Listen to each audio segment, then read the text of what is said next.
ఇంకా ఇంట్లో పూజ ముగించుకొని గుడికైతే వెళ్ళినాం. ఇంకా ఇంటి దగ్గర ఎక్కడ తెంపుకోవాలి గరక అని చెప్పేసి గుళ్ళో అయితే బాగుంటుంది కదా అని గుళ్ళోనే వెళ్ళగానే గరక తెంపుకుంటున్నా. విఘ్నేశ్వరుడికి ఏది పెట్టినా పెట్టకపోయినా కంపల్సరీ గరక పెట్టాలండి.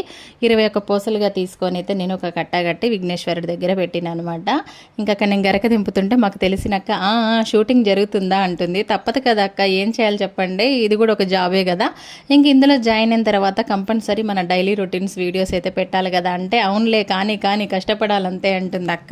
ఇంకా అక్కతో మాట్లాడుకుంటే ఇక గరక తెంపుకొని లోపలికి వచ్చి పూజ కూడా చేసుకున్నా అండి. పూజ చేసుకునేది అయితే షూట్ చేయలేదు, ఎందుకంటే మగవారికి పంచా లుంగి ఉంటేనే లోపలికి అనుమతి. మా బావ పాయింట్తో వచ్చిండు కాబట్టి బయట నిల్చున్నాడు. నేను లోపలికి వెళ్ళి పూజ చేసుకొని వచ్చి మరొకసారి విఘ్నేశ్వరిని ఇంకా నమస్కరించుకొని వచ్చి ఇంటికైతే వచ్చేసిన. అయితే అసలు విషయం ఏంటంటే నేను కూడా ఎప్పుడైనా మంగళవారం ఉపవాసం ఉంటా, కాకపోతే ఒక పొద్దు మధ్యాహ్నం వరకు ఇటు చేస్తా. ఇంక ఇప్పుడు ప్రతి నెల సంకష్టహర చతుర్థి వస్తుంది కాబట్టి ఇంకా ఉపవాసం అయితే మళ్ళీ నెల పట్టుకుంటున్నాను అనమాట ఈ రోజు నుంచి. అంటే డే అంతా కూడా ఉపవాసం ఉండి నైట్ చంద్రుడిని దర్శించుకొని పూజ చేసుకొని అప్పుడు మనం ఒక పొద్దు ఇడవాలన్నమాట.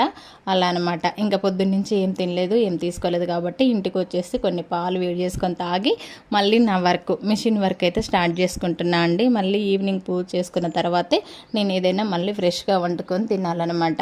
మీరందరూ కూడా మంచిగా బ్లెస్సింగ్ ఇవ్వండి మాకు.